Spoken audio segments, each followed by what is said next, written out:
Well, luckily for you, Imagine Dragons and Billie Eilish won't clash. Oh, thank God. You can see both. No, your favourite UK rapper. Your favourite UK Your rapper. favourite UK. Your favourite UK rapper. No, Guardians of the Galaxy 3 came out the other week, and it was, in my opinion, the best Marvel film. Do you know what? I might even prefer it to Spider-Man. What's your worst lineup on here? Let's rank them. Hello, welcome back to the Man Overball podcast. Just me and Tim today. You're in for a treat. It's been a while. Ooh, it has been a while. And I feel like we've had like guests, or we obviously did the episode with Frankie on conspiracies. But this one, we're going to go over, first of all, a lot of the festivals have released like their full lineup now. Like pretty much all the artists that are going to be there, or I'd assume all the big ones are already on the lineups. So I thought we'd jump into what I think we both consider to be a lot of the biggest festivals in the UK and kind of go over our thoughts on the lineups, and then at the end we're gonna rank them all as well. Yeah, and probably jump into some other. I think now that everything's come out, we can actually give them all a fair whack. So if we do think any of them are terrible, or we think any of them are going to be great, we'll know now. No. So we've touched on them all. And we're going to start off with what most people consider to be the big dog of festivals, the big dog. The big boy. And that's Glastonbury. So obviously Glastonbury is one of the most famous festivals in the world. It's actually impossible to get tickets for it. Like a lot of my friends only realised this year. Do you know you have to send in a photo to try and get a ticket, like a passport photo? Really? Yeah, before you can even try buy one. Don't you have to? I'm sure there's some kind of raffle system as well, where everybody enters and they pick out a certain amount of names, and they're allowed to buy the first set of tickets. And then if they don't buy them, it gets moved on to somebody else. And then if they don't buy them, it's But they're that tight on reselling that your ticket comes with a picture of you on, like your passport photo. Oh, I see. That's So like, that is like attached to your ID then. Wow. Smart. It's smart, but what a fuckload of admin that is. It is quite a lot. So jumping in with the first headliner at Glastonbury, we've got the Arctic Monkeys, which I think everyone saw this coming as soon as they announced the new album. And, you know, obviously Glastonbury's the biggest festival. You'd expect Monkeys. Did Leeds Fest last year. Very good headliner, in my opinion. Good headline act, yeah. Can't complain to that.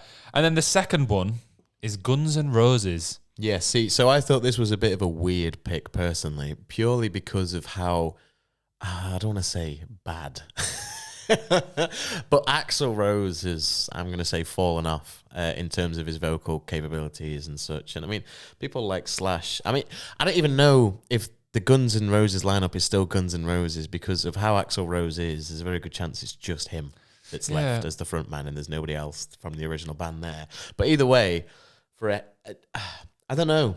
They can definitely headline it. They're a giant band, you know. They're like Metallica size. They can headline these kind of things. But whether it'll actually live up to the other headline acts, I don't know. Especially like Arctic Monkeys, because I think they're gonna have a much more livelier show. But then again, Guns N' Roses do have an insane live show as well. So, do you know what? I've seen mixed things about Guns N' Roses. Obviously, they have lots of legendary songs, which I'd like to see live. But I've also seen that Axl's the lead singer is not very good anymore. So yeah, he's not very good anymore, and also he's very pretentious. And there's been times where not only did he, you know, some shows where he came on hours later than he was supposed to. There's been times when he just didn't go out because he says, "I'm not feeling it," I don't like this crowd, or I don't. He's one of them very prima donnas. So the next headliner kind of goes not along the same lines of Guns N' Roses, obviously. Yeah, but like I know what you mean. Yeah. Like, it's like another old school, like a legend in the game, which is Elton John. Yeah. Of course, he's like a good fit for Glastonbury, and I think it's his last ever show that he's going to play live, if I remember correctly. Yeah.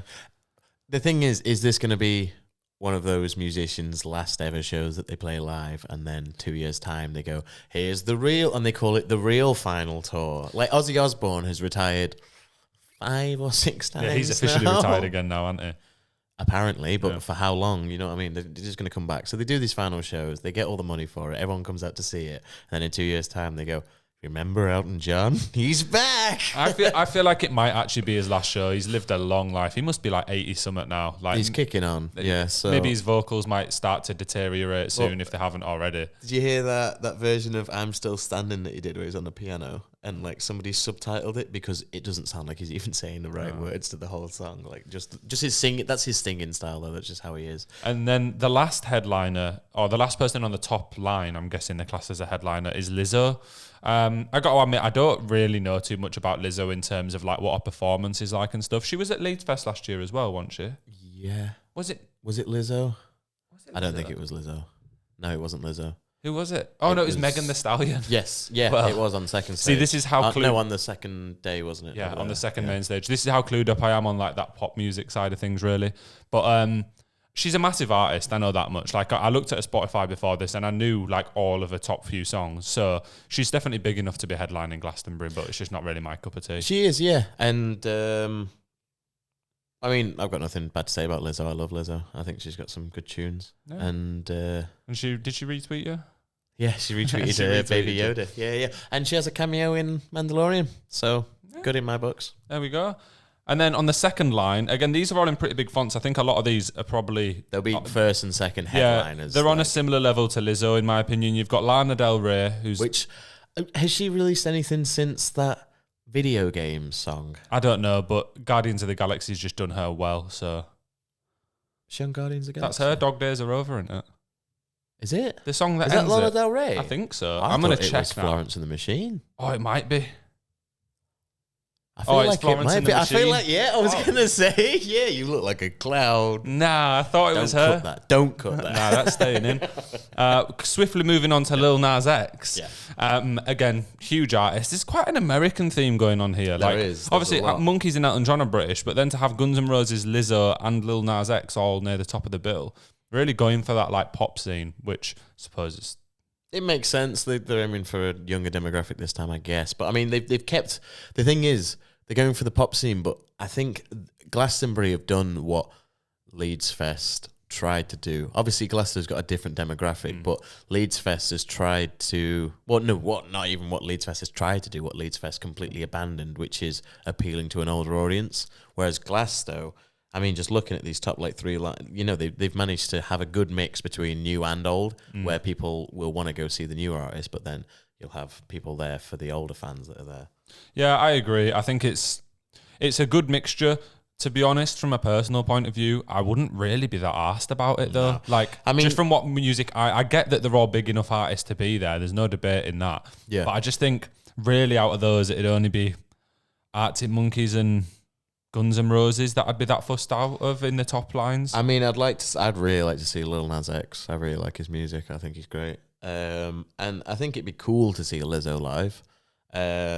Because she seems like a pretty like funky woman live. Like she genuinely seems like to have a very good live show. And she played that. Did you see when she played that flute a couple of months back? It was like some inaugural flute, like some to do with American history or something. She was allowed to play it, and loads of people kicked off on like, why are they letting her play it? This is all bollocks. And she's like a classically trained level like just amazing flautist and has been so it's like you don't know anything, shut your people mouth. were just hating straight for away. the sake of hating, without knowing anything about it. That's what always happens. And then just looking at some of the smaller acts on there, obviously that we're not going to go through all of these because there's a fuck ton, but is there anyone that really stands out to you? I mean, Joey Badass is there. I quite enjoy Joey Badass. Royal Blood. Thundercat's there, pretty cool bassist. He's cool. He did the Cracker Island with Gorillaz. Oh, right, yeah, that's a banger, that. I saw straight away, the first people that I saw is Black Country New Road. You see, I haven't actually listened to them that much, but I even know what the fucking album cover looks like. It's in like a baggie with a metal plane.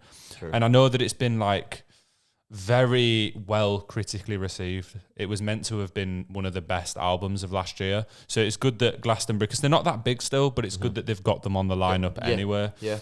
Carly Rae Jepsen. I saw that as well. But then I started to think, how come she's down there and Lana Del Rey's at the top? And maybe it's just, I don't know, maybe it's just because I don't listen to that kind of music. But I figured Carly Rae Jepsen was bigger, but what has she released in the last she just did a UK tour not long ago, and she was doing academies, so true. kind of fits. Yeah. But a few other names on there for me. There's a couple of good electronic ones. You've got Fatboy Slim and Fred again. I've just seen Fred again then. I was about to throw his name out there. So they'd be fantastic, like late night acts, or even whenever they're on. Both Fatboy Slim's a legend. He's been going for years, got some big tunes. And then Fred again's kind of like the more modern. He'll have all the bangers that have been released recently. But they're both fantastic acts as well. Yeah.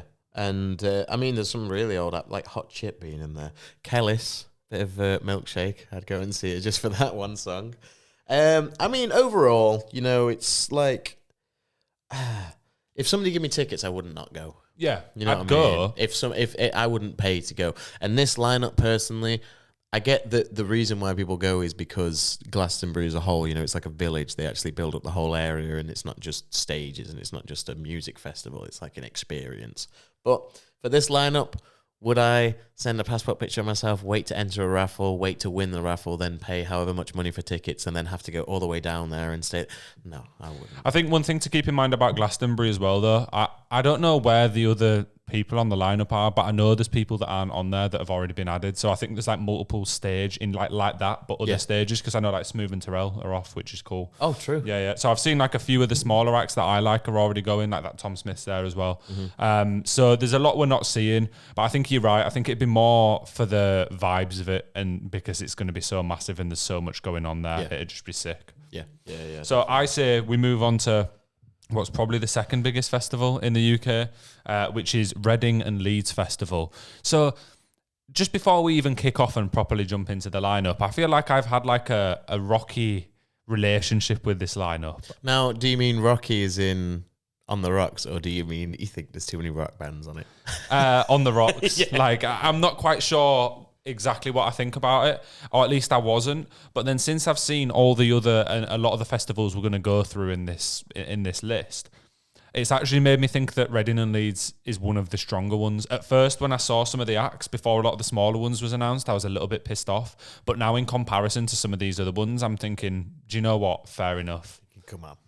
Yeah, they've done an all right job. Yeah. I think the thing is that we have to remember as well is that there's only, there's not every artist in the world is available to play these festivals every year. So there's only a pick, and you do tend to see names repeated across them. So when you get festivals that have actually got some big names that aren't anywhere else, that's when you go, okay, you've actually tried something here. And yeah, so I say we just kind of jump into the main stages more than anything. We'll have a little flick through the smaller ones, but on the Friday, we're looking at the Leeds Fest poster, by the way.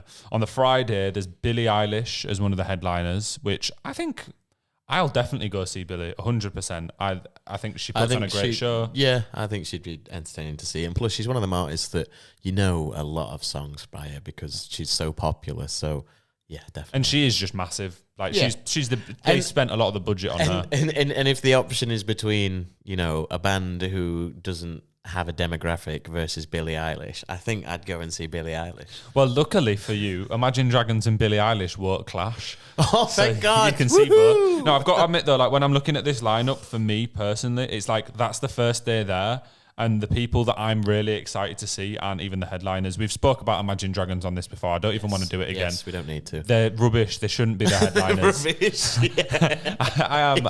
I proper can't be bothered. Radioactive. Yeah, the last time I listened to Imagine Dragons is when I was playing Beat Saber. I think that says it all. Yeah. But some other people on the Friday, you've got Steve Lacey, who's very talented. He's fantastic. I've not actually even really seen much of him live, like in general, but I assume he'll put on a good show. So hopefully that's the case. What do you think of him? Do you know who he is? Not really. No. Not really. Listen. No. I mean, to be honest with you, I couldn't tell you maybe 80% of the acts on the two top stages here.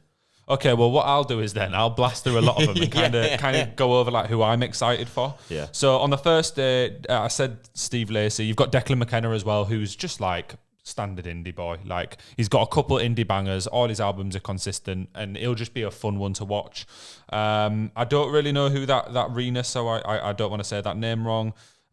Is, but fair. And then you've got Bakar, who I'm really excited for. So in our 2022 review episodes, Bakar was one of my shouts for album of the year. He was like one of my honourable mentions. His music is amazing, and just released a new song called Good News. Oh, well, he released it a few months ago. If you haven't listened to that, check it out. It's just like a really good, feel-good song. But Bakar's fantastic. I don't really know the other two on that day. And then the second day, you've got Becky Hill. Becky Hill's a weird one to me. Like, I know she's big, but I just... She's bigger than, people I've spoken to about Becky Hill. It always turns out that, you know, a lot more people know who she is. If I say the name Becky Hill, a lot of people will go, oh, I know that person. And it's usually either through a feature or through like a radio song they've heard on the radio or something like that. Well, when I looked at her Spotify, it seems like most of her songs is like, it's like a producer or a DJ that does like a house track, and then she'll just sing a couple melodies in there, which is fine. But I feel like I'd rather see the DJ or the producer. Like some people think that, like, I knew somebody that thought she was a drum and bass artist because all the tracks that she's on is like that. But it's in the same way, I feel like you've got artists like, I don't know, Skylar Grey, who always features as the singing parts on like Eminem's tracks, and nobody would know her as anything else. And I don't know if it's a similar situation there where it's like because those are the songs that pop off, everyone just thinks, oh, she must be in the drum and bass scene. But yeah, I feel like I'm just going to be watching her and know the songs, but not know I know them. Yeah. I will probably go see her. Yeah, entertaining. And then on the rest of that day, 2 highlights for me is Don Bronco. I said Don Bronco. Don Bronco and the Snuts as well. I've had some fun times with the Snuts, nearly breaking my ankle and stuff before. So, yeah. With the Snuts, where did they play? I last seen them at live at Leeds Festival last year, I think. Right. Oh no, I seen them at the Academy in Leeds since then actually. But just a good band. Yeah. Like their album, I think they've only done 1 or 2 out, maybe an album and an EP, but both like amazing, really, really good. So looking forward to them. Is there anyone else on that day that you wanted to? You've got like Andy C and Shy FX, which will be good watches because they'll always have just high energy and you know people will be going crazy. And it'll be in a tent, I imagine, if it's on the dance stage. Is the dance stage a tent? Yeah. Yeah, then it'll be, fantastic. But I mean, other than that, not really. Yeah, there's not much else on there that really stands out to me on that day. So moving on to the Saturday at Leeds Festival. Ooh. So as an overall day, I think this is my favourite day because it's just like full of acts that I would always go see if they were touring. So even just on the first day, you've got Sam Fender, on the first stage, you've got Sam Fender and Loyal Kana. Sam Fender, fantastic live, has loads of bangers, and it's one that no matter who I'm with, they'll know a couple songs. And it's not like one that anyone can really be like angry with. You know, it's not like you're going to see Slipknot and someone might really hate them. Like, I don't really know anyone that hates Sam Fender. Yeah. And Loyal Khan is a fantastic UK artist, one of the best UK rappers. Yeah. So, like him. Yeah. Then you've got like Wet Leg, which I'm not too fond on personally. I don't mind them, but I mean, I don't. I think the spot that they're in is probably about the right spot that they should be in. Yeah, they're big enough to be third up. I'm just not a fan. I just don't get the hype around them. But that's me personally.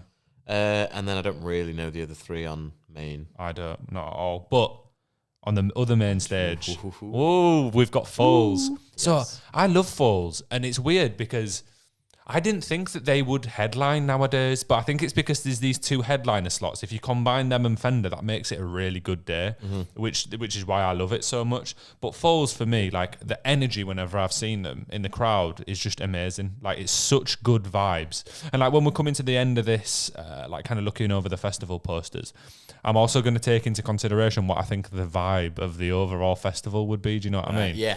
Not just the lineup, because it's not all about that at a festival. And also the festival goers as well. Yeah, that's what I mean. Yeah, they're a big part of it. So Foals definitely bring that up at Leeds Fest. On the rest of that day, Trippie Redd, I've heard his live performances aren't too good, but he's got a couple bangers. And then Yumi at 6, I mean, just like legendary. I don't even know what I'd call them anymore. They're like indie, emo, punk, pop punk. They're just everything. Yeah. It's kind of a mixture of all the above, isn't it? Yeah, and then I don't really know Frank Turner. Subfocus and Dimension on the Radio 1 dance stage. This is one thing Leeds Fest is good at. Like after going last year, I appreciate the dance act quite a lot more, and they always get the banging ones.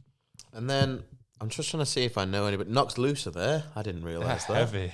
I did not realise that. That's ace. You see the video of Billie Eilish jamming out to Knock Loose at Coachella? No. They were playing at Coachella and someone's got a video and she stood at the side of the stage proper loving it. And I was like, yes. There was it was quite a meme that they were going to be playing Coachella and nobody actually believed that it would happen. And everyone thought it was just jokes. And then when the videos came out, I remember a lot of people that I knew were like, oh wait, they actually played it. It was like, yeah. And everyone just thought it was a meme. Like they just thought there was no way that they could ever play Coachella, and they actually did. Yeah, I seen after, because that Eilish clip went viral, they hit 1 mil monthly listeners for the first ever time after Coachella, so it worked for them. Yeah, it was worth them playing it. Yeah. And then jumping on to the last day of Reading and Leeds, you've got the Killers as these will close out Leeds Festival. and I love the Killers. It's a worthy act to close out, isn't it? Like, for me, I seen them last year in Doncaster for the first ever time, and they were one of my favourite ever live acts because they just didn't pull any punches. They did every song you wanted them to do. Yeah. Like, if you made the set list, you would have made the one they played. Yeah. And they just seem like pretty happy guys. Religious band, though. Not many people know that. Yes. Yeah. Did you know that the Killers are actually a Mormon band and that the lead singer is very religious? That's for TikTok. There you go. That's good. That's good. That's good. We'll clip that. I don't really... Central C, he has that song. What's it called? I know it. It was on TikTok. It was proper massive. How can I be homophobic? Yeah. A bitch is gay. Yeah, that one. That one. Yeah. Yeah, I love that live, I swear.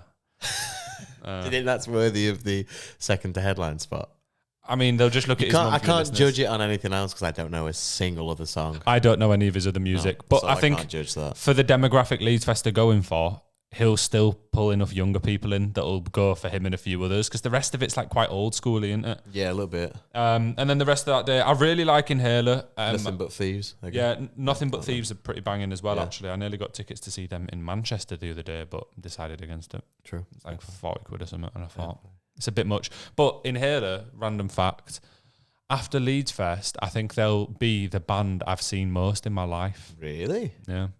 Because I've seen them a couple times in Leeds, Budapest, a couple times in Manchester. They're at that Belgium festival, and they'll be at Leeds Fest. So I'll have seen them like 7 times, Bloody hell. which is a bit mad. That is, I feel like maybe I'm overkilling it, but I would definitely rather see them than Lewis Capaldi, to be honest.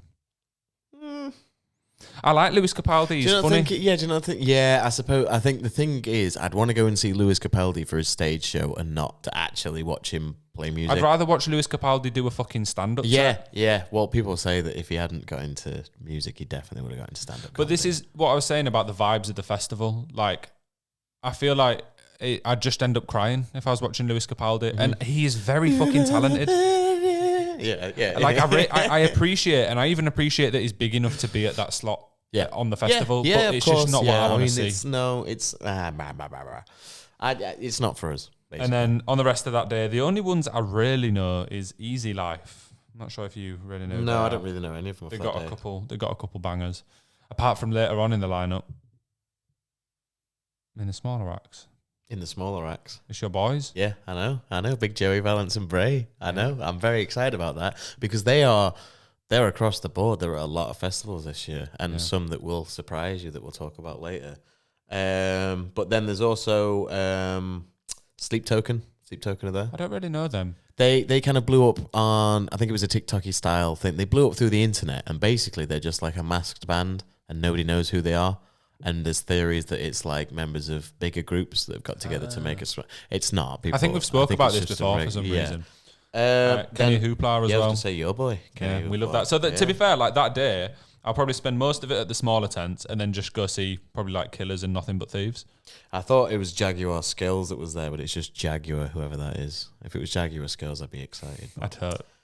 Alas, it is not. But overall... Yeah, it's. I mean, Young Lean's there as well. I mean, I'm not exactly massively on to Young Lean, but it's interesting to see him play in Leeds Fest. I mean, he's certainly big enough. Yeah. But yeah. I just... and not for me. Don't know. Yeah. Right, let's move on to. We'll blast through some of these. We'll skim through these lineups a little bit more because I feel like we'll be just repeating what we've said about certain artists. Anyway, we'll move on to maybe not with Transmit. Jesus Christ, I don't think there's any. Some of them are a bit artists. random. But yeah, Transmit, which is I think it's Scotland's biggest festival. It's. I think it's in Glasgow. Yeah, it is in Glasgow, but I mean, there's the Radio 1 there this year, but there's like no tea in the park anymore. So I believe Transmit is like the one that is all the Scottish people, I guess, go to now. Mm-hmm. The first headline you've got there is Pulp. It's an interesting headliner. Like, it's not one that you would really, if you were going to guess headliners, I don't think you'd ever guess Pulp. But well, it's because they've just got back together this year. They've not done alt for years, so they're doing it. I think they're on a few of the later ones we're going to go over. I mean, I'm not complaining. Yeah, I'm not complaining. I think they're big enough. They're good, and then you can kind of tell what crowd they're going for this day with George Ezra, Niall Horan, and Paul Heaton. Like, you know that they're going for them oldies with on that special guest singer. Why is it not Jackie Abbott? What does it mean? Because it's always Paul Heaton and he has a female singer with him all the time. It's normally Paul Heaton and Jackie Abbott, but I guess that they haven't found someone to replace her yet. No, but I'm saying, is the View the special guest singer, or are they still just saying a special guest singer? Yeah, no, that's with Paul They're Heaton. still, yeah. And then The View. Actually, I don't even really know who The View are, right?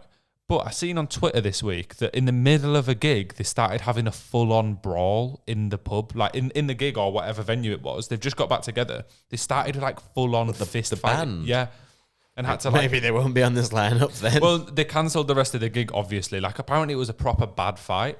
And then they put out a statement afterwards saying, oh, it happens. It's brotherly love. You know, we've made up whatever. In other words, we want that bag still. Yeah, I think they're one of those that had like one big album in the early 2000s and then haven't done much since. So they're just coming back. And then I can't even lie. What? Joseph? I don't really know anyone else on that day. No, I don't. I mean, Cat Burns, do they? Hot Milk, Hamish Hawk. I don't really know how it is. Some of the names on there genuinely seem AI generated, like they just seem. But like the next day seems pretty good. Fucking going over that. Yeah, I'm gonna ignore the Cat Burns. Did it? No, we'll skip past that one. Sam Fender. Fender again. Kasabian. Big enough. Kasabian. Do you know what? I'm surprised Kasabian aren't at top. Yeah, I think Kasabian could be at the top, but at the same time, I suppose they've only released one album with the Surge as the lead singer, but they're meant to put on a fantastic show still, so I'm sure they'll be fantastic. Your favourite UK rapper. Your favourite UK rapper as well. Thank you very much. We've got H third down in the lineup. Spelt without an H. I don't know who Teddy Swims is on the other stage, but I'd go see him instead of H. And then the rest of that day, the only ones that really stand out to me is Inhaler again. You know my opinions on those guys, and the Wombats. The Wombats, yeah. I love the Wombats. I was going to say, yeah, the Wombats. I figured you'd be quite excited about them being there. Do you know what? I'm seeing the Wombats quite a lot this summer already. True. Twice. I mean, you're not going to this festival, so you don't have to see them now. Well, that's fine. Well, Well, apart from the band called the Coronas, what a very unfortunate name that is. Oh, that's a class name. And then on the last day, the best day for obvious reasons. I saw it when we went to this like lineup there, and I was like, oh, for fuck's sake. The headliners are the 1975 best band in the world. Royal Blood's next. Best band in the world. From And then actually it's weird because this is what I saw in like 2019. It was Royal Blood and the 1975 at Leeds Fest in the same order with obviously the 1975 on top. And then but that's two banging ones. And then again you've got like sure is. I feel like this last day of Transmit kind of makes up for the rest of it being a little bit lackluster because then you've got Becky Hill, who's pretty big, the Kooks, legendary indie band. Ash Nico, who I accidentally saw at Leeds Fest. I don't know. She was okay. Okay. Well, her as well then. And then I don't really know Jamie Webster. I think he's a bit like a B-Tech Jerry Cinnamon. But either way, if he is a B-Tech Jerry Cinnamon, definitely not for me. And then you've got Pale Waves banging, Nothing But Thieves banging, and The Enemy are one of those again, like, you know, we live and die in this. I think that's them. Sure. So yeah, that last day, I think it's all right. You know, you got Bob Villan there. He'll probably be decent. And then, I literally don't know any of them in the smaller on that River stage. Couldn't tell you a single act on there. no, the rest of it's a little bit pants. And keeping in mind a little bit pants.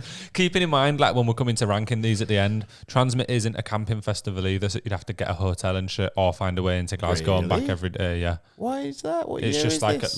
a big Millennium Square. Imagine it's just like a big square. Right. Okay. So it's kind of like a slam dunk. Yeah. Over multiple days. Yeah. Yeah. And then I think you should take the lead on this one because I have no idea who half of these are. We got Download Festival 2020. So this 2020 Download 20. That announcement in itself was confusing enough that a couple of years after, so they announced obviously Download 20 in 2022 to be in 2023 because it's the 20th anniversary of Download Festival. But calling a festival Download 20 only a couple of years after 2020, I think that's such a confusing, I don't know. You've made it confusing to me now. Do you see what I mean, though? Like, every time I look at that poster, I think, this is the 2020 poster. Anyway, they wanted to do something big. They're doing a 4-day festival. because they wanted, for the 20th anniversary, let's have a big celebration. So, we'll get 4 giant acts and spread them across 4 different days, which will really appease everybody. Except they didn't do that. They got 3 big acts and put one of them on 2 separate days and said, look, you can have Metallica twice. Shut the hell up. We're going to get them to play different sets both days. So if you do want to see Metallica and you're only a fan of one album and you got the Thursday ticket and they don't play that album, well, fuck you, because you ain't going to see that shit. You see, I get where you're coming from, right? But at the same time, I do think, like, I'm not really into that side of music as much. I actually quite like a few of the bands on here, but I think Metallica are big enough to do that. Like, I don't think that's a massive negative. But they are big enough to do that. Don't get me wrong. I'm not saying it's like a negative as a whole. Like, a lot of people will be very thrilled that is the case. But I think it's a cop-out in the way that, they're announcing this giant 4-day weekend, trying to make a big thing out of it. Then when they announce the acts, everyone's going, oh my God, we're going to get 4 big acts. It could have been anybody to fill the other 4 spot. But it turns out it's still just 3 acts. Yeah, it's just and one of them's doing it twice. And it's like, they could have had, somebody insane to fill in that 4th spot, but instead, I don't know. It's a good lineup. I get why you're disappointed. Like the rest of it, yeah. So on the Thursday, we've got like Metallica, Alter Bridge, Five Finger Death Punch, Hailstorm, Ginger, Perturbator, which this will be his first ever UK show. Oh, that's cool. Or he very rarely comes over from the US or something. And I mean, it's an easy day. It's an easy first day for the Thursday. I don't know. It's a full weekend, but I think it's crazy that there is 4 days. So it starts on Thursday till Sunday. I haven't heard of one of the smaller acts on that first day as well. Like, literally not a single No, one. I don't really. I know Caskets and Mum Jeans. I've heard of Mum. Yeah, you'll know Mum Jeans. I know them. Did Death Cup. Yeah. Midwest emo. Yeah. You never tell me. Half of this is just going to be us fucking singing, I swear. We've broke out into song like 4 times already. It's a musical. So on the Friday, we've got Bring Me the Horizon. Now, what Bring Me the Horizon have done with this, it's not on this lineup because they've not used any of the logos, but the logo that's on the actual day splits, with the stage splits, is their new old logo, which is like their death metal logo, where it's written out in a bit more of a scrolly font with all the different. Are they not going to play their new pop punk song? No, so they are 100% going to play the Blink cover that they recently released. That's a banger. No. No. Listen. No. Lost. Yeah. By Bring Me the Horizon. LOST. Yeah. It is actually a banger. No. It's a really good song. It's a good song, sure, but it's not a good Bring Me the Horizon song. No, you're just gatekeeping. You can't be like that. No, we're not getting into that. He's not gatekeeping at all. You didn't say this when Blink released California. Hey, no, that's different. No, but I'm a Bring Me fan, though. So the what do you fact mean? that when Blink released California, I didn't say this, right? So that means it must be bad if I'm saying it about Bring Me, right? You just said it's a good song, though. You just don't like it. It's from them. Yeah. It's an all right song, but when it comes from Bring Me the Horizon, I feel like they're trying to appeal to this new demographic, and they have a really bad trait of forgetting their older fans and just purely aiming for a new demographic and not giving any credence to this old fans. But what they're doing with this new this death metal logo is people reckon that they'll do a much heavier set at Download, because obviously the headlining, and it's going to have to, they couldn't just play all the like jumpy stuff. And don't get me wrong, their songs are still super heavy and they can make the crowd move, and I don't like the crowds though, because it's younger fans, and I've been in like Bring Me pits at Download, and it's very disrespectful. Oh, is it? Like, it's crowd killing when people are just in there to beat each other, and you're like, that's not what a mosh pit is. Like, you're doing it wrong. Yeah, I don't like that at all. I hate mosh pits and it's that kind of shit, because all the people that like Bring Me Now are all these pretentious little dickheads who think, I'm gonna get in a mosh pit, I'm gonna beat people up. It's like, that's not a mosh pit. That's the worst type of fans. Yeah. Please leave the show. Don't come back. Anyway. Moving on from that, I got Architects, big band, definitely fucking worthy of going there. Evanescence, everybody knows Evanescence, and I think that'll be fantastic. See them live. Within Temptation, motherfucking Pendulum, come on. Yeah, that's big. Pendulum, that's that big. spot at Download for them is cool as well. They have that crowd. They're like one of those crossovers. Well, Prodigy, Pendulum, those two are quite like, they've played Download a fair amount of times, because they do have that crowd crossover, don't they? Big Old Neck Deep. Big Old Neck Deep. I love Neck Deep. I know, man. So, I mean, you got like the smaller bands, Asking Alexandria, the Blackout. There's not too many in the smaller bands that are like insane. Ingested, I quite like Stand Atlantic. Stand Atlantic, yeah. I just seen them. One of my mates broke his ankle in a Stand Atlantic mosh pit. It was his first ever mosh pit, and it was seeing Stand Atlantic in Leeds. And he decked it, and we was like limping out. And I was like, you must be all right. Like, I know it was your first ever mosh pit, but surely you're fine. Turns out he actually, like, his ankle the next day was black. Like, it looked like it was like that big. It looked like a fucking bowling ball. He had to go to A&E. So big ups to Stand Atlantic. Jesus, well, I guess quite ironic that he hurt his leg at a Stand Atlantic gig. On the Saturday, we've got Metallica. Now, you may have thought I said this on the Thursday, but guess what? They're doing the Saturday as well. They're back in full force. And then you've got Alter Bridge. And they got, yeah. And Five Finger Death. No. So you got Disturbed, which, amazing. David Draymond, the lead vocalist for Disturbed, was recently found on Tinder. Somebody found him because he recently divorced. And his bio is just the funniest thing because it's just such a throwaway where he's like, he's saying, on here, to just see what I want to get, like all that stuff. But at the front, it just says, lead singer of Disturbed. And just like this really normal bio. And it's like, all you had to do was leave that in there and you would have been able to smash Tinder. Just put Disturbed and just have your face there. But interesting little tidbit there. Placebo, quite like Placebo. You ever listen to Placebo? Yeah, I quite like them. I'm not like a huge fan, but I know a few of their songs. Yeah. And they're like, when I've listened to their albums before, and they seem to always be pretty consistent. Yeah, they're one of those bands that I think, you know, you wouldn't, it's not even that you don't expect people to have listened to them, but a lot more people know of them than you'd expect to. Alex is on fire, or Alexis on fire. I never know which way around to do it. I quite like their music, but... Sound like you said Alexa's on fire. I was thinking, oh no. Oh no, my speaker's done for. I'm just a kid. Yeah. That song blew up on TikTok last year. Did it? Yeah. True. I don't know. It was like people were putting it and putting a picture of them as a kid and then them as an adult or something. But it blew up. It went like platinum or whatever. I mean, I'm not surprised. It's a fucking fantastic song. And Simple Plan are a good band. Like, yeah, great. Clutch, meh. Coed and Cambria, Ice Nine Kills. Ice Nine Kills are fantastic, and for them to get a spot that gives them a slightly bigger name is pretty cool to see. Because a couple of years ago it's not someone I've really listened to. The rankings, they're quite good. I like them. And then looking in the smaller names. Yeah, I was trying to have a look then when you were. Coed and Cambria were sick. I like. Yeah, Death of Honor's there. Bob Villan's here again, so he's good. Thingy. Nothing Nowhere, who's kind of changed tunes. He was more on like the pop punk side of things, making collabs with like Kenny Hoopla and stuff. And then I actually really enjoy his like social media content because he kind of speaks about what it's actually like being a musician, and he's shown people his studio and all the instruments he has and how much effort he puts in. But he's certainly started to lean towards the more like metal / heavy side of music, which I rate. I think it's always interesting when that happens because it's clear that when it's going that route, a less accessible route, it's because they're wanting to do it. Yeah. Rather than when, I don't know, a heavy band starts to go down a route and makes pop punk music, then I'd say it's more of a sellout route. And then on the last day, Fever 333, that's good. Straight from the Path, Polaris, Motionless in White. I'm surprised they're as small as they are. I'm surprised Ice Nine Kills is higher than Motionless in White. I love how Nothing Nowhere is the only artist with his actual logo. It's very bizarre. I don't know if the guy who made this poster forgot to change it, or maybe they just whacked him in at the end. Thought, fuck it. 3 Days Grace, fantastic. Can't believe I missed them off. Death of Anna. I've heard of Death of Anna. I think they're doing Key Club soon. Maybe. Or were. Sounds about right. Yeah, they're about that size. And then on the Sunday, which is my personal favourite day. So I wasn't going to go to Download for the whole weekend, but what I was going to do is going to get tickets for the Sunday.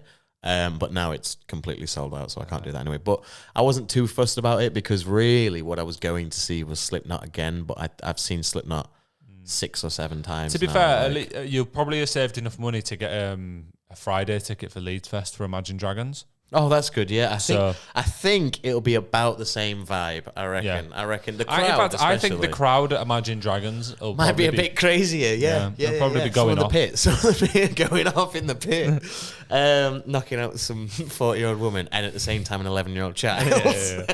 Fight them both. Yeah. Parkway Drive. Do you know much Parkway? Give me something a break.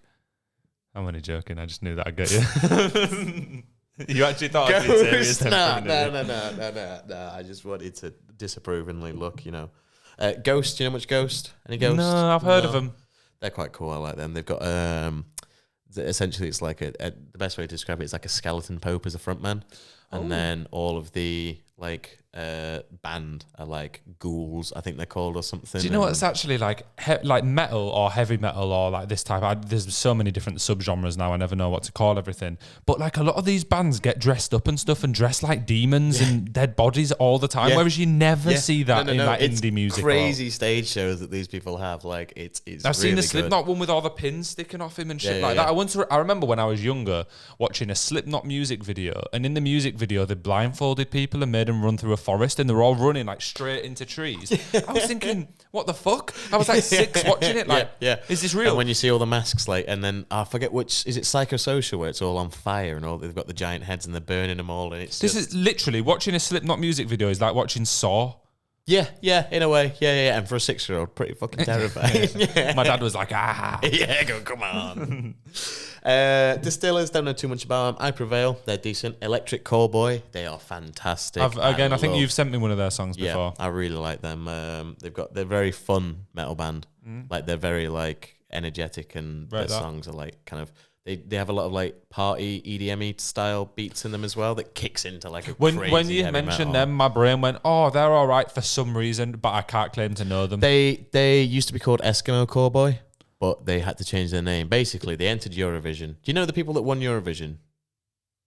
There was a song that won Eurovision, and basically it sounds a shitload like Electric Callboy. I really don't like Eurovision, mate. No, I'm not too big like on that. It was like a few weeks ago in Liverpool, wasn't it, Eurovision, and I saw like it was this Saturday just gone. I think I saw people going to like Eurovision parties and people dressing up for it and stuff. Like, who the fuck actually watches Eurovision? I mean, I was going to go to one, but I double booked myself. I mean, but it wasn't out of my. It's just. I think it's just a thing like watching the World Cup. Yeah, you know, it's an event. You go over, you have some fun. And I've watched it once, and I was like, oh my, I'm never. Yeah, ever it's doing this again. It's a bit mind numbing. I just watch the points because it's funny to see England get none every fucking time.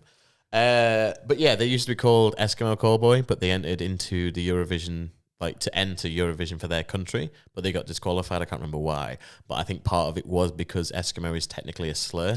Right, so it's Inuit is what it's supposed to be. So then they had to change the name to Electric Callboy, which is what they are now. Which honestly, like at the time when they did it, it was very, that sounds horrible. They're never going to get any. It's like, but what did the other name mean? It never meant anything anyway. For them to be called this, it doesn't matter. Yeah, like, who cares? And I've like adopted Electric Callboy, and now Eskimo Callboy sounds weird, but it's just one of them. The only one I don't agree with is Slaves becoming soft play. Yeah, that's so far away that it's like. But what word could you use that relates to slaves? I don't know. Or that even sounds similar. No, yeah, in it, yeah. Like straves. Yeah, Strave. Yeah, they're doing. I think the headline in 2000 Trees. Yes, that's the one. Yeah. And all of their old album covers have their old name blasted on them. So bold move. Yeah. There's Behemoth there, big band. Hatebreed there, pretty cool band. Kind of like Five Finger Death Punching Away. I've heard of the Amity Affliction. Yeah. Avatar are fantastic. They're like you know, like the Greatest Showman type circus. Mm-hmm. That's their kind of vibe, where they were all like wearing those like things with like a top hat on kind of thing, and it's pretty cool. They've got a pretty cool stage show, and they got good music too. Bloody Wood is it's Bollywood. It's an Indian metal band with as if there's actually a band called Bloody Wood. Yeah, with like all the pipes and all the stuff from Indian music is included in this metal music. That sounds cool, but as soon as you said Bloody Wood, my mind only went to one place. Where? Bloody Wood. I've never made. You're disgusting. Nah. You're a horror. I've never made that link. The first thing I think of is Hollywood, but Bloody Wood. Yeah, but Bloody Wood? Bollywood even. Nah, yeah, well, fair enough, but as if there's a band named Bloody Wood, I respect them. Okay. Dinosaur Pile over there as well. They're from Leeds. Are they? Yeah, I think so. True. Okay.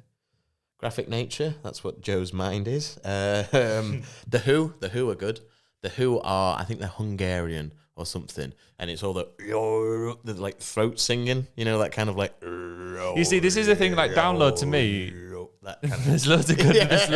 There's loads of good acts, but most of them I'd just be bamboozled. I wouldn't know what to. No, yeah, and I think these kind of acts, seeing them live is pretty cool. You've got Set It Off there, Simmer there, Mod Sun, and motherfucking Joey Valance and Brave. These boys are everywhere. Download, they are everywhere, man. I'm telling you, they're supporting Limp Bizkit. Yeah. Joey Valance and Bray, come on the podcast. Come on the podcast, please. Come on. I'm just going to send them that. You praying. Yeah.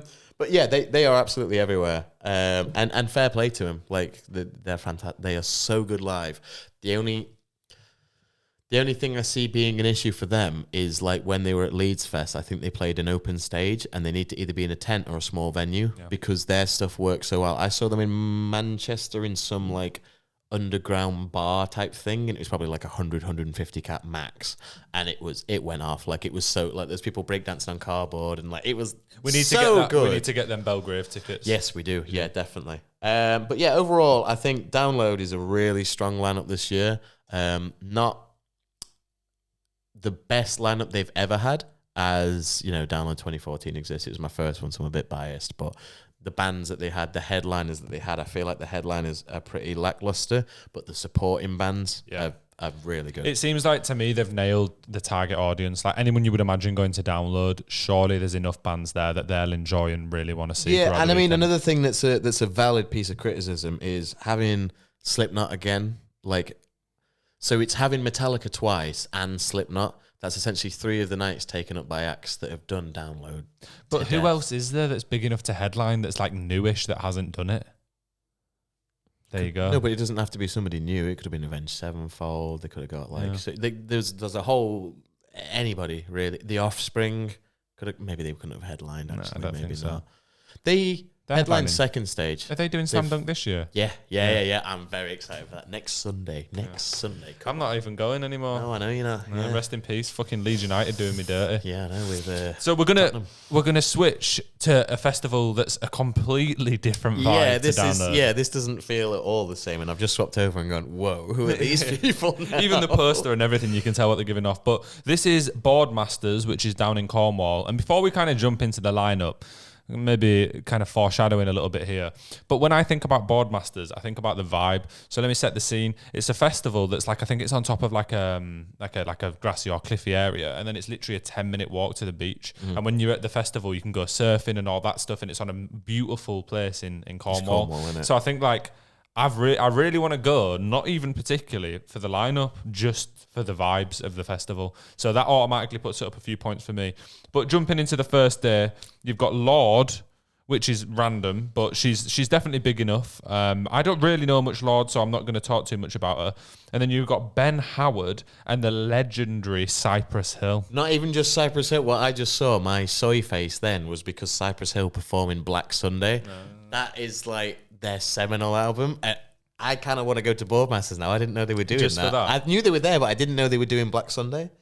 That's fair. Yeah, that's absolutely banging in my opinion. Like, I know that it's not really my vibe, but I feel like if I'm on a fucking sunny beach and there's Cypress Hill and Lorde playing, and then underneath him you've got some like Examples, a pretty big artist. I've seen him a bunch of times. He's always great live. You've got Wonder Horse, who are one of my favourite like up and coming bands. Bob Villain again. Bob Villain's everywhere. And then if we move on to the next day, you've got Liam Gallagher as one of the headliners, and it's a UK festival exclusive this year. So this is the only UK festival that he's playing, which is a pretty big coup. It is, yeah. Again, definitely big enough to headline. Really good. Yeah, there's no doubt about it. Underneath Liam, you've got Little Sims, who is fantastic. Like, she's one of the best rappers in the UK. I don't even really just want to put her in the rapper box, but she's definitely more of a rapper. Yeah, I've heard a bit of her stuff, and I'm not against it. Yeah, Little Sims is a great act. I don't really know much Ray, do you?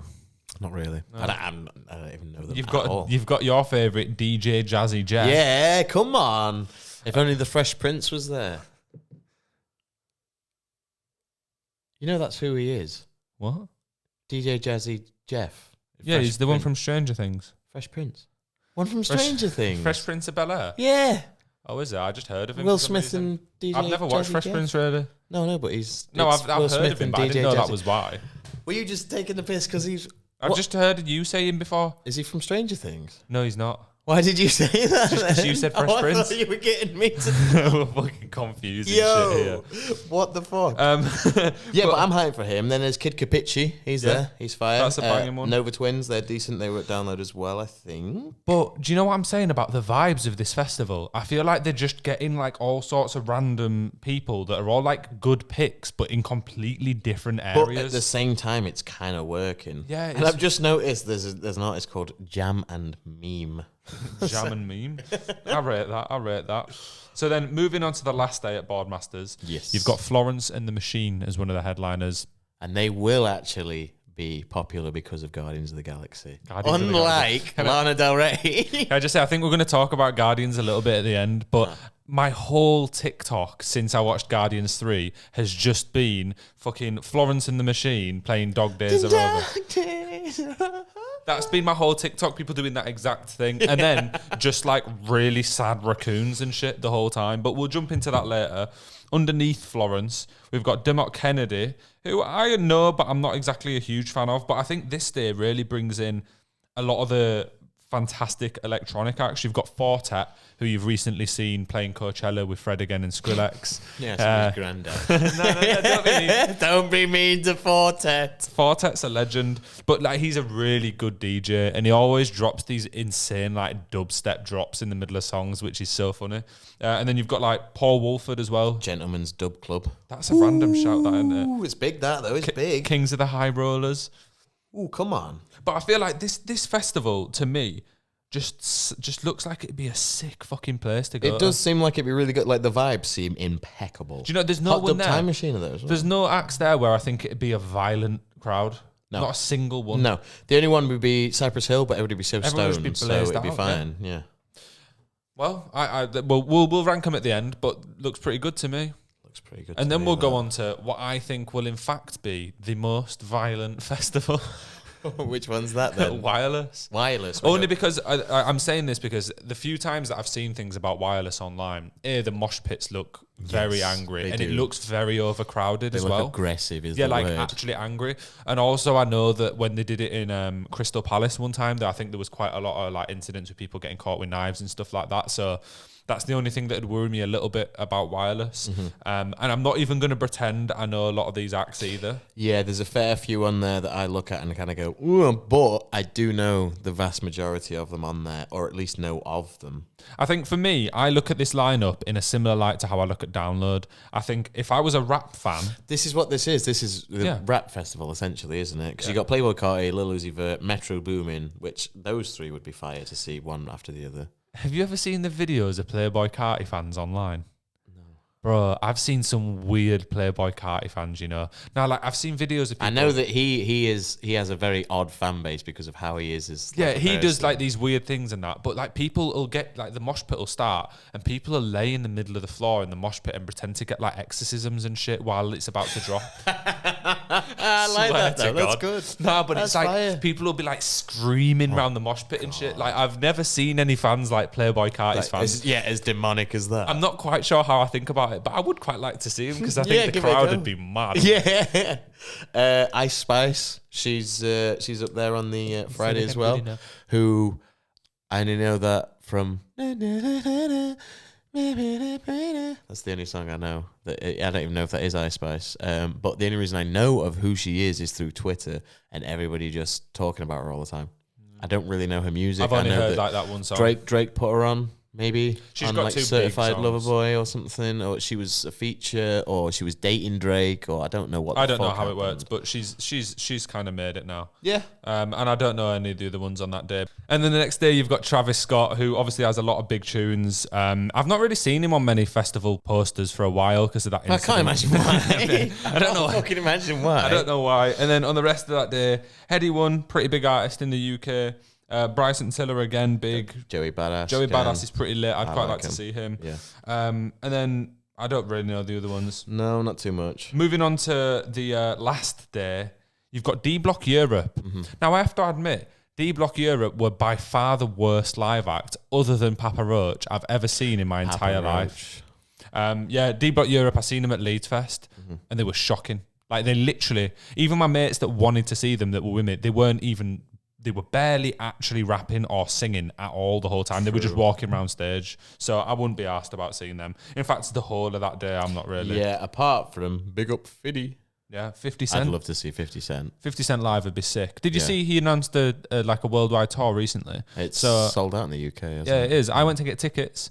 And this was before any Ticketmaster things or anything. So it was the standard base price that they were charging. And this was seated on like the second tier in Manchester Arena. What are you saying? For 50 Cent, 110. 140. Disgusting. Even 110 was pushing it. That was me going big. Yeah, 110 was me going big. That's like for second section back, not even row, whole section. 140 quid to see 50 Cent. How much was it to get in standing? Like 250. I think it will have probably been about the same. I don't know. Maybe they just priced it the same. It was standing was sold out by the time I looked. No, but I bet, yeah. It's a great addition for this festival. It is a great addition. And if you're a rap fan, I think, to be honest, I'd just go to the first day and be quite happy with that. I think Metro Boomin, did you see his Coachella set? No. Oh, he had such a sick set at Coachella because he's obviously got so many bangers with so many different people. Mm-hmm. Just banger after banger, and just the actual the big screen and stuff behind him looked really good. I say we move on to what is our last festival. Yeah, we got Isle of Wight Festival. So this is, where is this again? I think it's in the Isle of Wight. Yeah. I think they should change the name to Isle of Shite. Ha ha ha, because it's a crap lineup.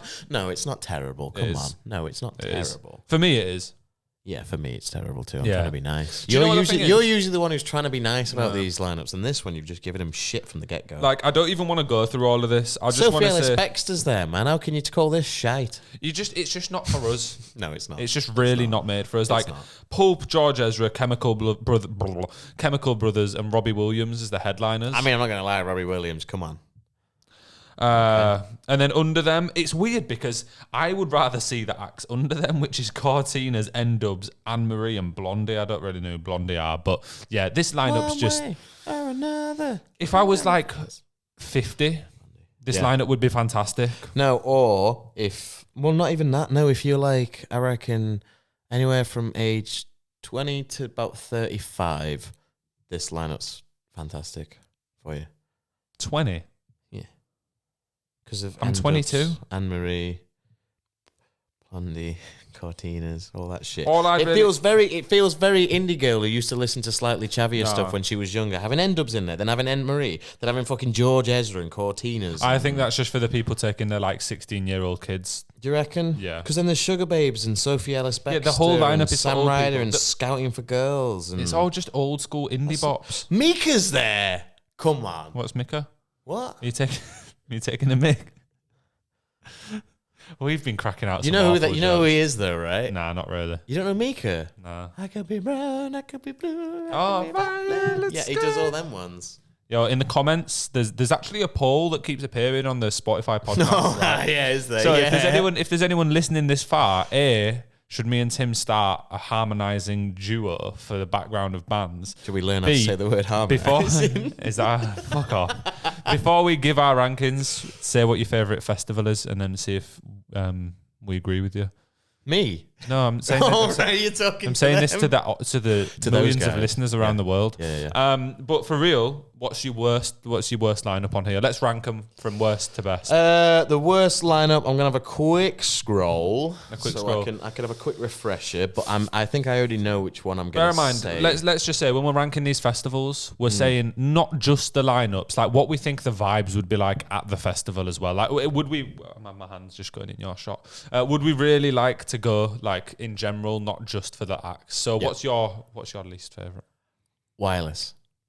I'm surprised by that. I didn't think that'd be bottom for you. I think the reason why Wireless is bottom is because there's maybe one or two acts on there where I could genuinely say, oh yeah, I'd want to go and see them.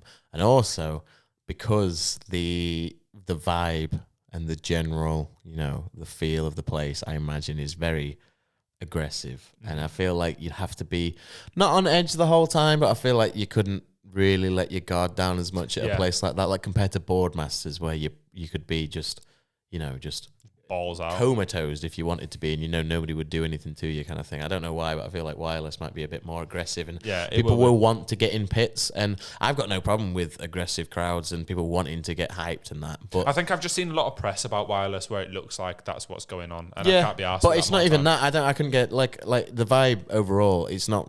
That's not super important. It's just the lineup for me. I don't really know anybody. Like 50 Cent would be great, but other than that, I'm not too fussed about anybody there. Fair enough. For me, rock bottom. It's the Isle of Wight festival. Probably shouldn't surprise you after me saying it's called Isle of Shite. Yeah, I know, but I just can't wrap my head around that. The Chemical Brothers, Robbie Williams, Mika, Example. Nah, I feel like it's just Sophie people. Alex Best. I'm not really that bothered about them at festivals. But then, I think genuinely I would put Isle of Wight with Wireless in terms of which two. Funnily enough, Wireless is my second from bottom. I feel like there's more people there that I would like to see than at Isle of Wight, and it's just like a different type of thing I've never been to before. I think the only reason why I'm putting Isle of Wight higher than Wireless, the only reason why is based on the people that I would see, which is like Robbie Williams and Mika and those. I think the vibes would be better there. Yeah, but those are acts like that I've never seen, nor would I ever really go and see. But if I was at that festival, like if we had tickets to all these festivals, I would go to Isle of Wight over Wireless because there's more acts there that I actually know. I feel you. So what have you got next? We've got Isle of Wight and Wireless interchanging as the bottom I reckon, I really do feel like Glasgow. Is there that you've got that low down? Wait, how many? It's not out of 5, is it? It's out of 7. It's out of 7, It's yeah. out of 7, so not Glasgow then. Okay, well, I'll give you my I'm next go with one. Transmit. Transmit is my next one. I think that there's a few good acts there. There's enough good acts that I'd like to see, but not enough. No, it's definitely Transmit. In fact, Transmit might be beneath fucking Isle of Wight, to be honest with you. I'm not even kidding. For me, I feel like the problem with Transmit is there's not enough good acts to last the whole weekend. I feel like I could see everyone I want to see in like 3 hours a day. You know what? No, I'd take back everything I've said. Transmit is my least favourite. It's going to go Transmit, Wireless, Isle of Wight so far. Okay, well, at least we're both agreed on the bottom 3. Yeah. And this is where it changes. Transmit's crap. My next... it is pretty bad. Yeah, go on.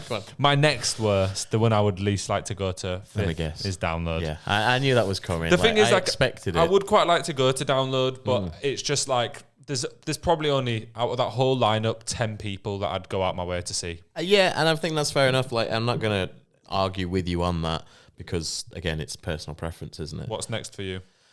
Well, now that I've been looking at them, now that I've actually remembered that there's 7 and not 5, I was going to say Glasgow was going to be the one that would, be next after that. But I'm currently torn between Glasgow and Leeds Fest as to which I would put in. But I think I'm going to put Glasgow in. And the only reason for that is because I think more so based on... Because the thing is, I'm trying to do like a vibe-based guess, but then I would have to put Glasgow higher because Glastonbury does seem like an insane festival to be at, and Leeds Fest is not the greatest festival to be at, as I'm sure we can both agree. It's not. No, I mean, great. I quite like the vibes of it. Yeah, but it's not the nicest, you know what I mean? So in terms of lineups, if I were to put them in order, I would say Glastonbury then Leeds Fest. Okay. And then in terms of vibes, it'd be Glastonbury then Leeds Fest. So it'd be Leeds Fest. I feel like you're forgetting about one of these festivals, or maybe you're not. But my next on the list is Boardmaters. Oh no, I'm not forgetting about that. Oh, this no, means I'm they're not forgetting getting about that. High. Yeah. So Boardmasters for me is next. I think that it'd be Elite Vibes. Yeah. There's a load, like, to me, I would definitely go to all 3 of the top 3. So they're third out of my favourites. Good acts, a good, like, amount of different acts that isn't all the same thing that I still like. Unlike Leeds Fest, where it's like some of them I like, but some of them are just completely odd to be there. Yeah. Boardmasters for me. I'd say Glasgow for me is coming third. Yeah. I reckon Glasgow. And again, that's the only reason it pips out Leeds Fest is purely based on the fact that, I've seen videos of the village there. I've seen videos of the crowds and also the stage shows that people put on because they're headlining Glasgow. It's like you can headline Leeds Fest, sure, but when you headline Glasgow, it's different. Like a whole new, it's a different thing. So what does that mean? What you've only got second. So what's second for you? Boardmasters. If that's going. Do you know why that's going all the way up there? And it's not just one thing, it's a few things, but the main thing is Cypress Hill doing Black Sunday in full. I didn't know that was there. And all I can think about now is them, and like you're saying, just having all of these artists that I've looked through and gone, oh, quite like to see that. Oh, I like to see that. Like, I've just noticed Dimensions there, and like there's so many DJ Jazzy Jeff, like that'd be insane. And the fact that the beach is right there, it's in Cornwall, which is arguably the most tropical place in Britain. So it's as tropical as you can get. It would be such good vibes, and I think that would be second. Like if I were to go to a festival this year, this would be the second. See, first for me, because I'm on my top spot, is the only one I've not mentioned, and that's Reading and Leeds. Yeah. Which might come as a surprise for some, might not. I feel like I'm a bit biased because now looking back at last year was so good that I feel like not any other festival is really going to beat that. Mm-hmm. And now I've had a chance, they've added a few of the smaller acts that I like. The headliners are good enough. I know a few people who are definitely going now. I just feel like Reading and Leeds, to me, it's a mixture of there's good enough vibes where it doesn't put me off, but it's got a really good base of acts where there's literally 10 people every day that I will happily go see. Yeah, whereas none of the other ones do that for me. You're going to have your full days at Leeds Fest, aren't you, basically? Yeah. Yeah. Whereas at Boardmaters, I feel like Glastonbury was second, actually. I didn't even say second. Glastonbury second. I jumped straight to first. Yeah. Glastonbury's self-explanatory anyway. It's just vibes. It's Glastonbury. It's just vibes. Just vibes. Glastonbury's just there for the vibes. But Reading and Leeds, top spot, easy win. All right. Yeah. Download. Easy win. I think it was a given anyway. Same thing, innit? Like, and it's purely based on the acts, but also the little. I think it's because it's the festival I've been to the most as well. So I'm a bit but nostalgic for the layout, and when you go there. I think that's a bit like me, Reading and Leeds. Like when I go this year, this will be the third time I'm going. And I think the reason why Reading and Leeds perhaps doesn't have that with me is because the first time I went to Reading and Leeds was like last year, so it's not like a nostalgic thing. Are you going to go for a day at Reading this year? No. Are you not doing I thought you might do the Joey Valance, Kenya Hoopla and Killers Day. I was tempted to, but I don't know, the tickets are so expensive for that. Do you know all you have to do? Wait till closest at time, look on Twickets. Like if you look the day before, there'll be someone selling it for half price every time. Well, because they can't go or something. Yeah. I might do that, but I'm not going to buy a ticket full price basically because it's just, there's not enough there for me to want to go. And it's not exactly like it's travel. It's nothing to do with that. It's more so that I'd just be lingering about for most of the day waiting for, because once I've seen, the smaller acts, then it's just a waiting game. Who knows? We don't know. We'll see. See what the summer brings. Yeah. But download at the number one spot. Download at the number one spot, definitely. Who'd have thought it? Who'd have thought it, right? I know, crazy. But even with all my qualms with the lineup, it's still my favourite lineup out of all of them. And it's purely based on the fact that I know most of the artists there, but also the fact that they've got artists there that aren't necessarily in that field, such as Joey Valance. And I know he's everywhere, but the fact that he's also there gives them a +1. Like every festival that had them there or automatically had a +1 in my head anyway. So, scratched off. So if you're listening to this and you're going to a festival, the advice is look at the fucking lineups. And if you're going, it helps. And if you're going for vibes, go to Boardmasters. Go to Boardmasters or Glastonbury. Don't go. You can't go to Glastonbury. Yeah, that's what just go to Boardmasters. Just go to Boardmasters. That's the advice. I'm not even going, and I'm saying go. Yeah, innit? Yeah. I could have got tickets for that as well. I'm off to Truck Festival instead. True. Yeah, what's that one in Manchester? Keep forgetting about Outbreak. That. Yeah. So we've done the big ones here, but there's a bunch of like Why Not, Tramlines, Outbreak. Outbreak looks fire. Yeah, Outbreak does it. But they're all like small, Slam Dunk, Live at Leeds. It's all the smaller little ones in it. We'll ignore them. Maybe we'll do them a different day if we can be bothered. Yeah, maybe. Yeah, we need to compile a list. But apart from that, and we're moving on from the music festivals, and this is a spoiler zone. This is spoiler zone. Whoop, whoop, whoop. Spoilers. You're definitely going to get Guardians of the Galaxy 3 ruined for you if you haven't seen it yet. Yeah, this is going to be demolishing. So we have fucking warned you. Turn it off. Go follow us and turn it off. Yeah. But no, Guardians of the Galaxy 3 came out the other week, and it was, in my opinion, the best Marvel film. Do you know what? I might even prefer it to Spider-Man. So what I've done is I've taken the Spider-Man franchise and I've thrown it over there, and I've said that's not MCU. Spider-Man ain't MCU, especially the most recent Spider-Man movie. That was just nostalgic. Like I can't compare that to any movie that the MCU has done because it's not fair. It's unfair that they brought Spider-Man now doesn't class. This is the best MCU movie since Endgame. Yeah. Yeah. Hands Definitely. down. Hands down. We just agree. Yeah, man. Yeah, No, man. it is. It's such. It is, though. The plot, the emotions in it, the fact that they didn't have to kill anyone off for me to still actually nearly cry in the film. You nearly cried. I cried 3 times. 3 times. 3 times, man. Such a good film. Geez. So when you knew for a fact that something was going to happen with Rocket. We knew we were going to find out, the backstory of him. We knew we were going to find out all the horrible experiments he went through. We knew. So before even going into it, with all the marketing that Marvel used to, advertise the movie, it was all heavily focused around Rocket, and everybody knew either he was going to die or something bad was going to happen. And so going into it, your emotions are already high because it's this cute little thing. Everyone's going to be really upset.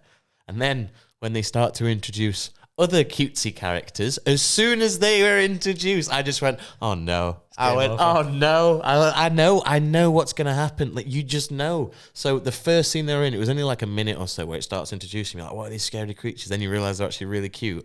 And then the first thought you think is, yeah, they're fucking dead.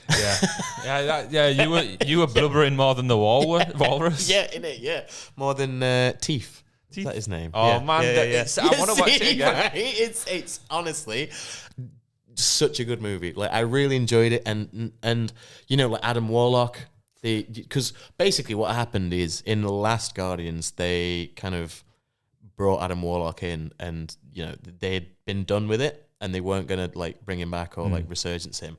And people were complaining about it. So James Gunn brought him back for this one and was like, go on then, we'll have him. And what we're going to do is we're going to have it so he's left the pod early, so he's really immature and he's like this child and he's just arguing with his and the casting couldn't have been better. The casting could not have been better for Adam Warlock. And his entry with Freebird, like, as his player, and then he just goes straight, like, it was everything about that movie. I don't think there was a single. So I would have cried with the animals where they were all being slaughtered because I knew it was going to happen. When Rocket's getting really upset and starts scratching Thingy's face off. Then I cried when Star-Lord was stuck jumping from the ship. I thought that they were going to kill him, Yeah, so did I. Yeah, I was like, in that moment, I tapped the poison, was like... yeah, what the fuck's going on? And then Adam Warlock comes out of nowhere. Honestly, shed a tear there as well. And then I shed a tear when Peter Quill goes home. And then he knocks on the door, and then it's like What about when Groot said his first ever words? Yeah, Have you seen what they said about that since then? So they've said that Groot just said, "I am Groot," but apparently we're now part of the Guardians of the Galaxy family. So you can hear what he's actually saying. Yeah, so we can understand what Groot's saying.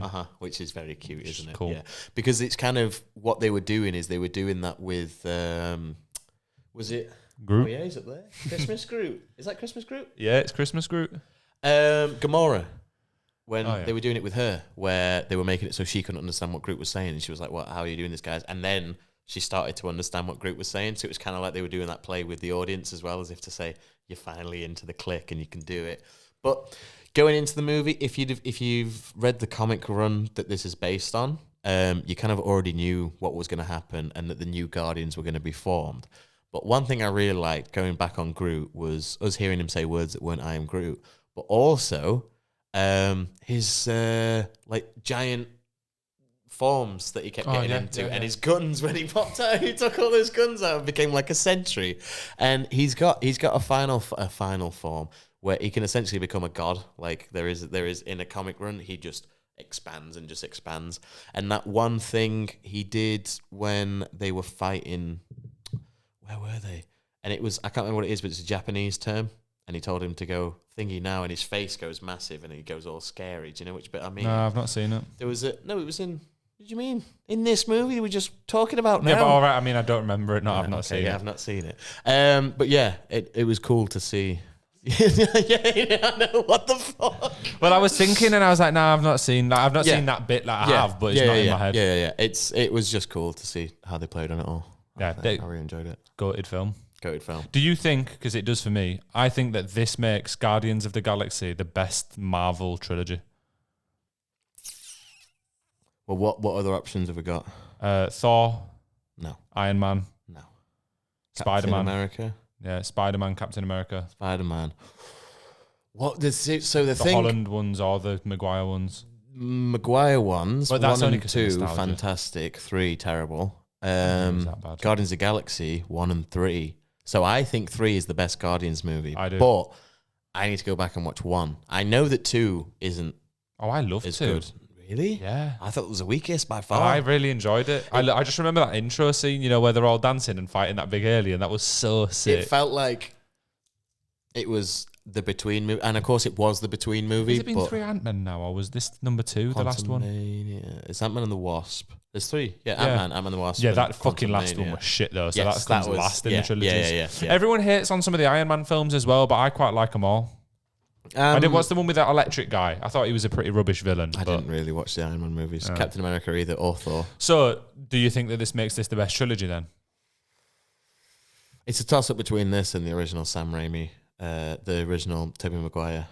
Yeah, but that's not really Spider-Man. part of this like generation. Okay, of if Marvel. we're this generation of Marvel, if we're talking like since Robert Downey Jr.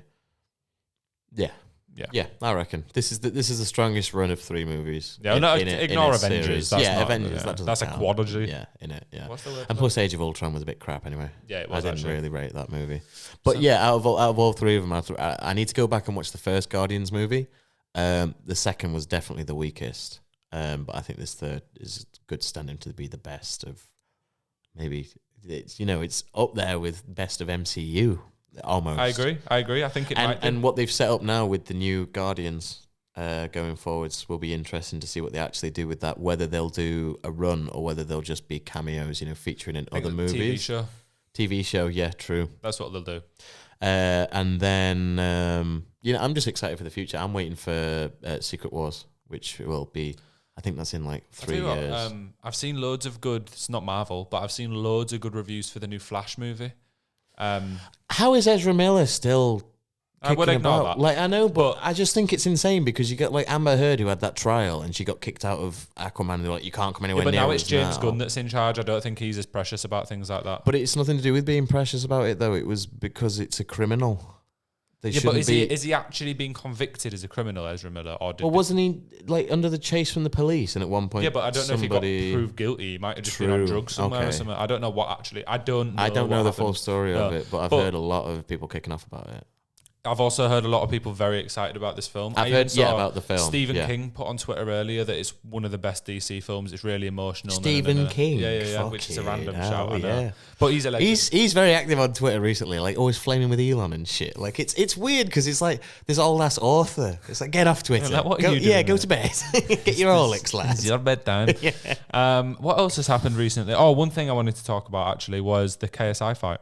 KSI fight. We don't have to dive into it too much, but I watched most of the bigger fights on the card. I watched Salt Pappy had a fight against Anthony Taylor. Did you watch the biggest fight on the card? I'm not talking about KSI. I'm talking about the biggest Boogie. fight. The biggest fight. Boogie didn't even throw a punch. No, bless him. I loved it because you could see in his face he was going, I'm not ready for this. You could see as he was getting punched around the ring, his face going like, I didn't expect this to be real. Like, I didn't know we were actually going to be punching each other. Like, it seemed like he was surprised that boxing was on I've got the mixed cards. opinions on Boogie because I know he's been a bit of a knobhead he's a online dickhead. sometimes. He's a Yeah, dickhead. but I watched a lot of his podcasts with like True Geordie and stuff.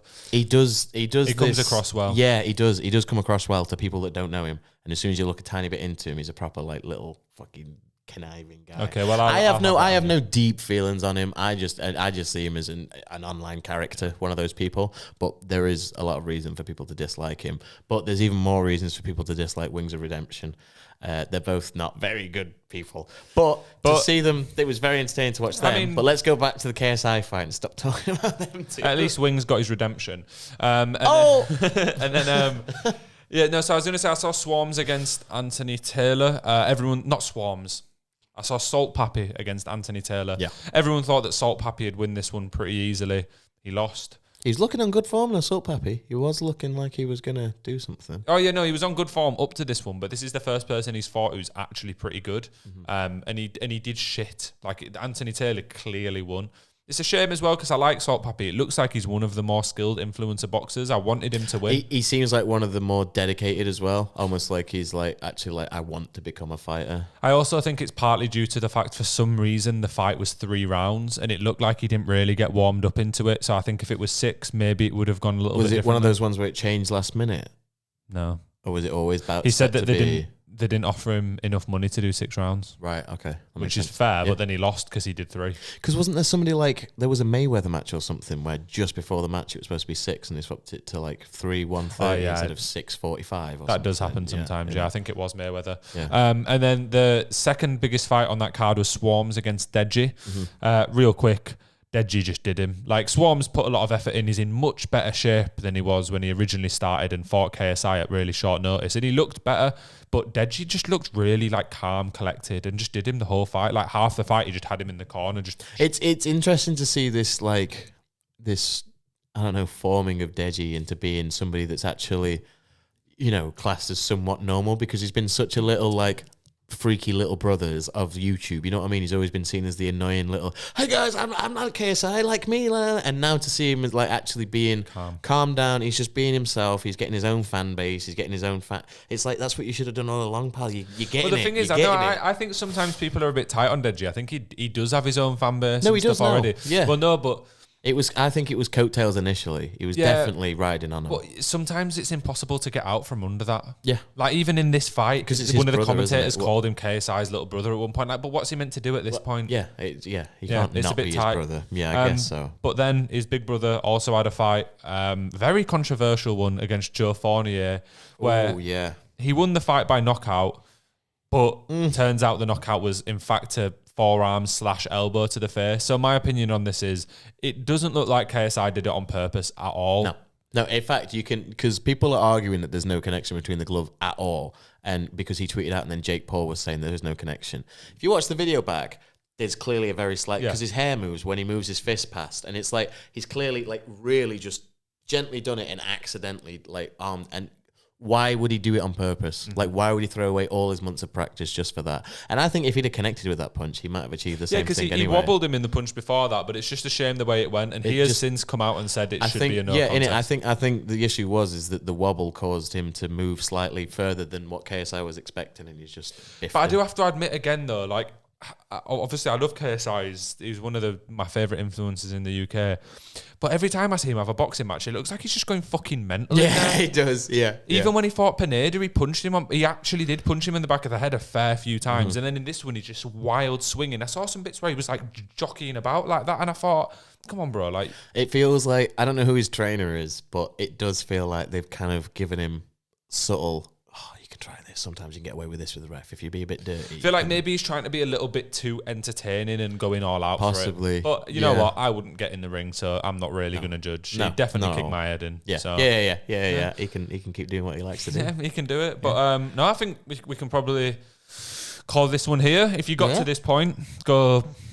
Rate the podcast on whatever you're listening to it on. I've been trying to get a few of the ratings. Rate it on Spotify or Apple. Leave us a little review. Yeah. It helps the algorithm. It makes them love us. Apple are liking us at the moment. Yeah, so Apple are go liking over there. us. Give us some reviews there. Give us some good. bisexual and reviews. go cry to Guardians of the Galaxy 3 if you've not seen it yet. Even if you've not seen a single Guardians movie, go watch it. Go have a fantastic day at Boardmaters, and then when you're laid in the tent at night, just sob your eyes out to Guardians of the Galaxy 3. That's what you take away from this. Buzzing. Peace. Bye-bye.